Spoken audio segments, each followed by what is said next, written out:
Assalamualaikum warahmatullahi wabarakatuh.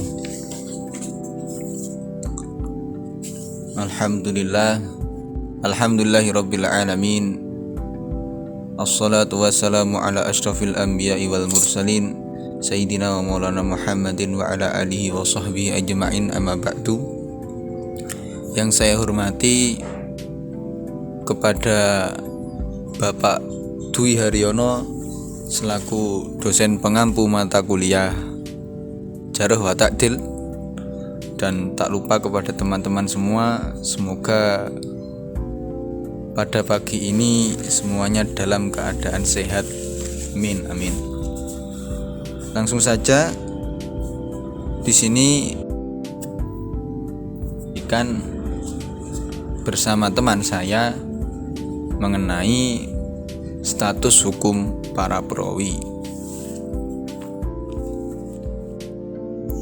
Langsung saja di sini saya akan mempresentasikan mengenai status hukum para perawi, di mana seorang perawi atau periwayat hadis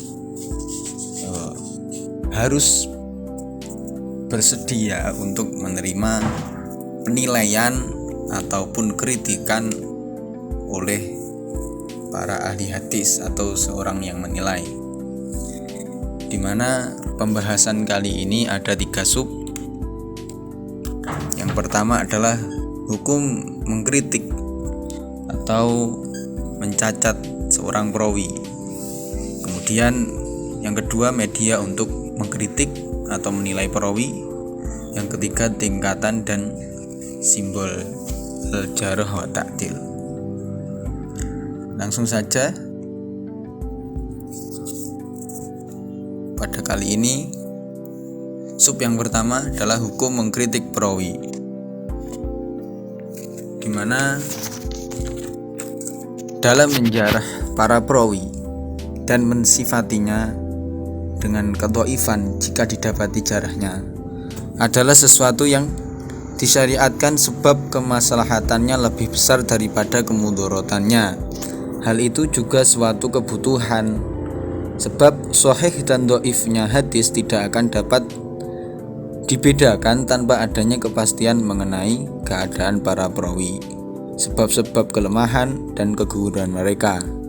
Maka seorang perawi tidak diperkenankan untuk memutuskan sahih, tapi tidak juga mengabaikan kedhaifan hadis, dan tidak pula boleh memutuskan thiqahnya perawi dirinya, dan dia juga harus menyadari kelemahannya. Seperti itu. Pada kali ini kami menggunakan landasan nas Al-Quran, yaitu surah Al-Hujurat ayat 6, di mana berbunyi, A'udzu billahi minasyaitonir rajim.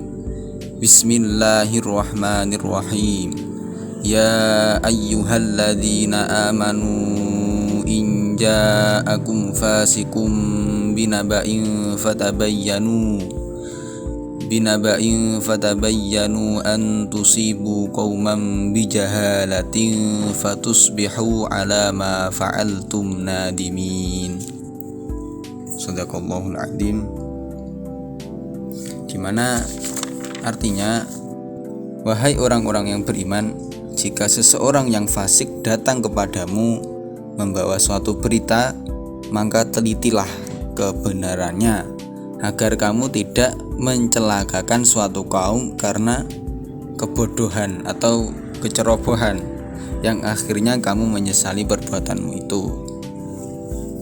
Hal ini juga didukung dengan landasan hadis.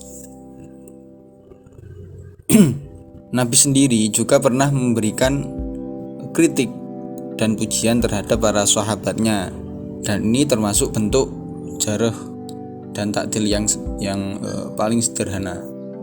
Di sini sudah tertera yang tentang jarh ani Nabi sallallahu alaihi wasallam, annahu ra'a rajulan faqala bi'sa akhul ashirata huwa, rawahul Bukhari.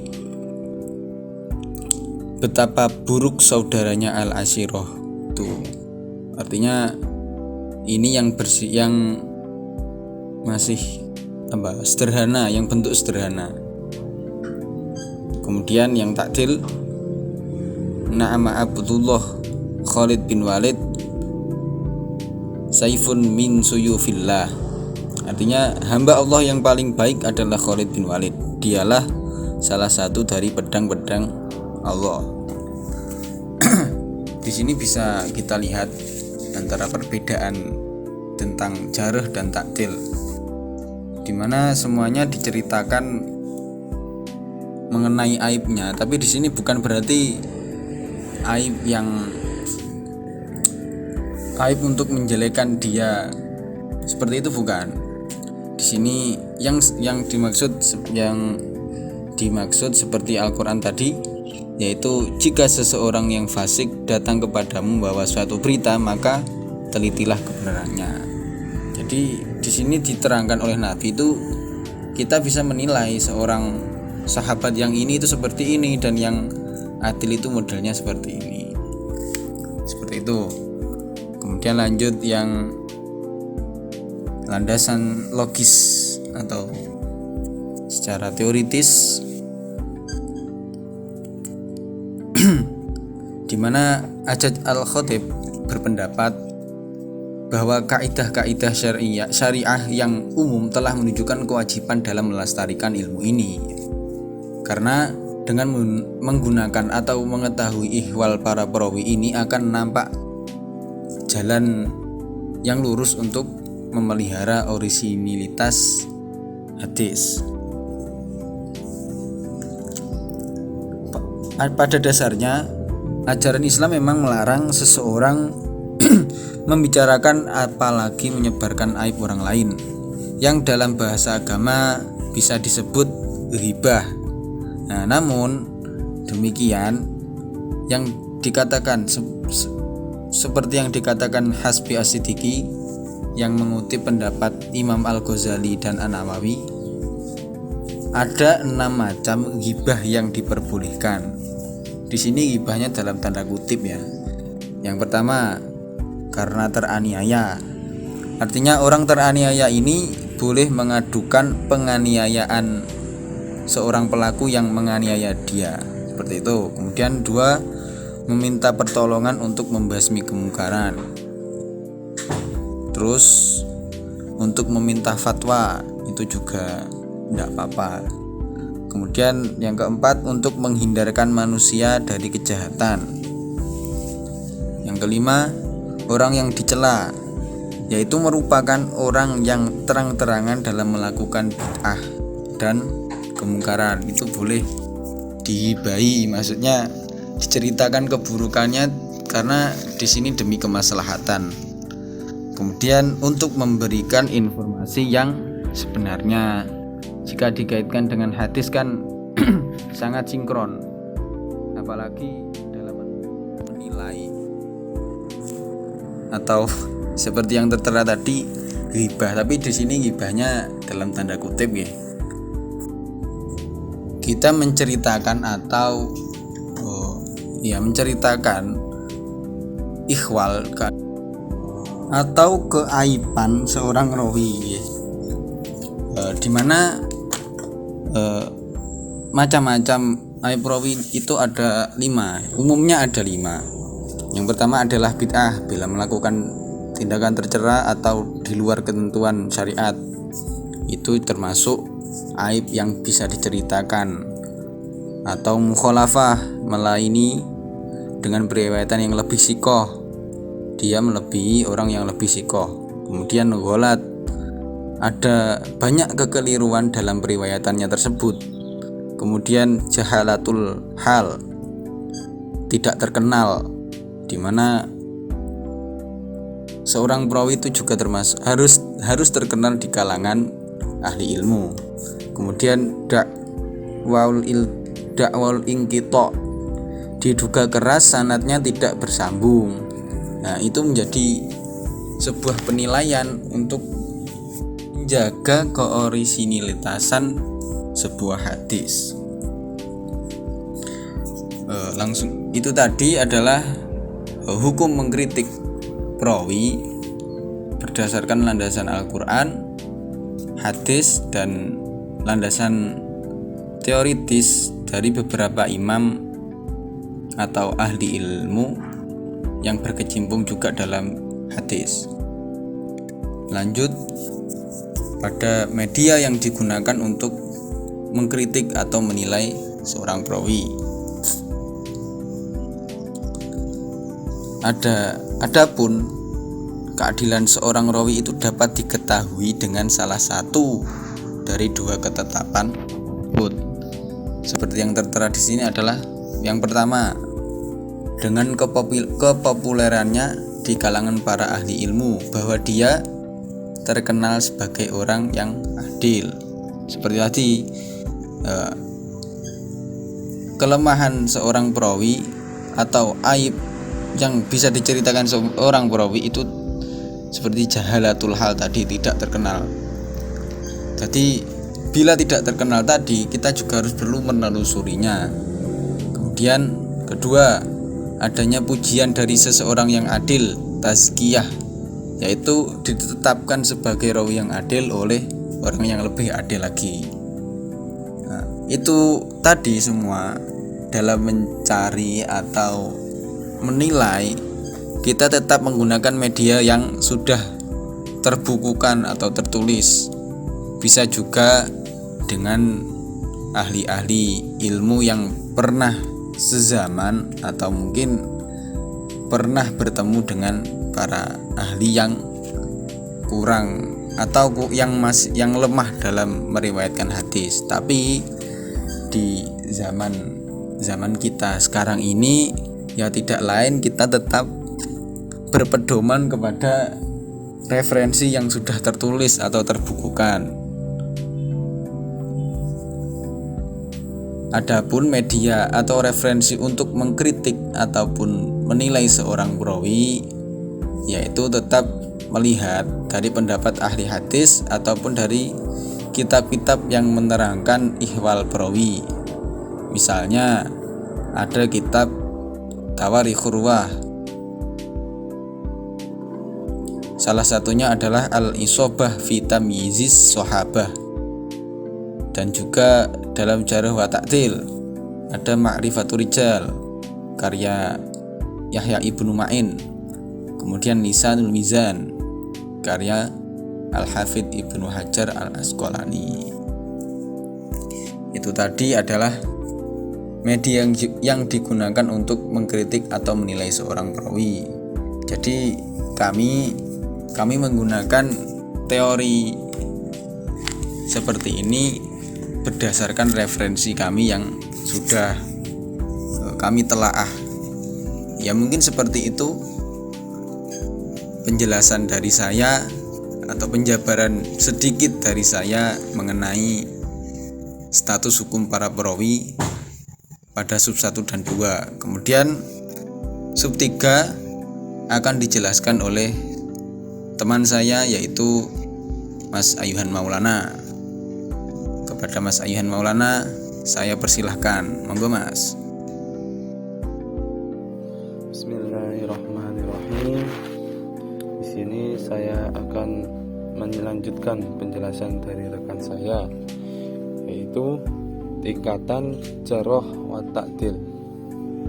Jarh wa ta'dil mempunyai tingkat-tingkatan dengan lafaz yang digunakan dalam menilai perawi hadis. Nah, di sini saya akan menjelaskan atau menyebutkan tingkatan al-ta'dil atau ungkapan yang baik yang digunakannya. Untuk tingkatan yang pertama, yaitu kata yang menunjukkan makna mubalaghah yang menggunakan bentuk af'al tafdil atau menggunakan kata-kata yang sepadan, seperti adbatun nas, yang paling dhabit. Kemudian awthaqun nas, orang yang paling dipercaya. Kemudian laisa lahu nadhir, tiada bandingannya. Kemudian untuk tingkatan yang nomor 2, yaitu menggunakan pernyataan la yus'alu anhu, orang yang tidak perlu dipertanyakan lagi. Kemudian untuk tingkatan yang ketiga yaitu menggunakan pengulangan kata yang maknanya saling menguatkan, seperti sabuta sabit, siqah siqah atau siqah hujjah.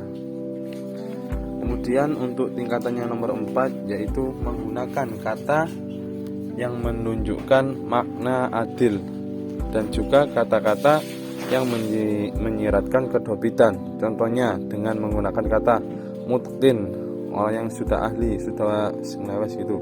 Kemudian dobit, kuat hafalannya. Hafid, orang yang hafal. Hujjah, bisa dijadikan hujjah. Kemudian siqah, sambung. Untuk tingkatan yang nomor 5 yaitu kata yang menunjukkan makna adil tetapi tidak menunjukkan makna dobit, seperti kata sodukun, jujur, la ba'sabi, tidak ada cacat, makmunah, orang yang amanah.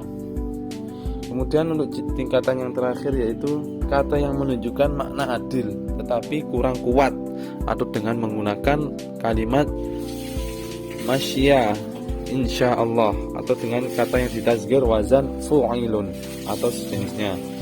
Seperti contoh sadukun insyaallah, insyaallah Allah dia jujur. Kemudian untuk tingkatan al-tajrih dan ungkapan yang digunakannya yaitu kata yang menunjukkan makna mubalaghah dengan bentuk al-afdal tafdil, af'ala, atau juga menggunakan kata-kata yang sepadan. Ini merupakan ungkapan al-tajrih yang paling jelek, seperti akdzabun nas, orang yang paling bohong. Ilaihi muntaha fil kadzib, orang yang paling bohong. Kemudian audhaun nas, orang yang paling dusta. Kemudian ruknul kidzab, yang bohong. Kemudian manba'ul kizbun, sumber kebohongan.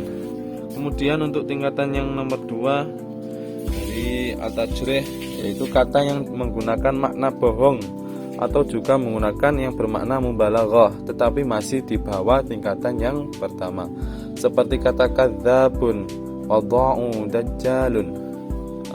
Itulah tingkatan nomor 2. Kemudian untuk tingkatan yang nomor 3 yaitu kata yang bermakna bahwa perawi diduga telah berbohong, seperti kata muttahum fil kidbun au bil wad'i, tertuduh bohong atau dusta.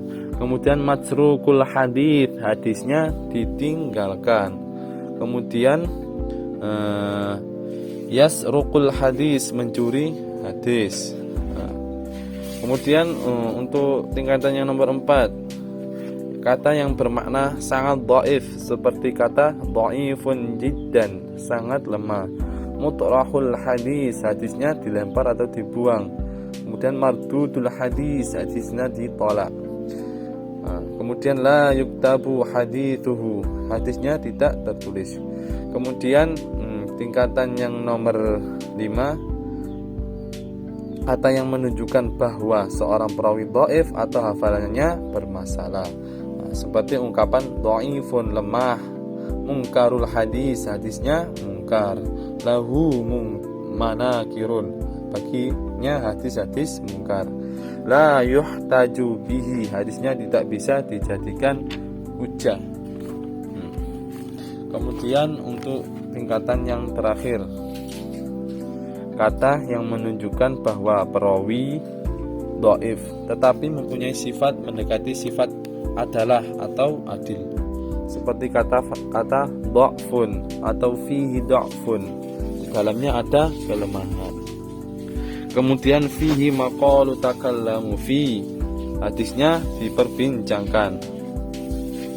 Kemudian laisa bil madin, tidak kokoh. Kemudian fula majhulun, perawi tidak dikenal. Nah, itulah tadi tingkatan dari al-tajrih. Kemudian perawi yang berbeda pada tingkatan 1 sampai 4 tidak bisa diterima periwayatannya. Namun pada tingkatan 5 dan 6 para ulama berpendapat bahwa hadis yang diriwayatkan para perawi tersebut boleh diperbandingkan dengan hadis-hadis lainnya. Nah, itulah tadi tingkat-tingkatan ta'dil, at-ta'dil dan al-tajrih. Terima kasih. Alhamdulillahirabbil alamin.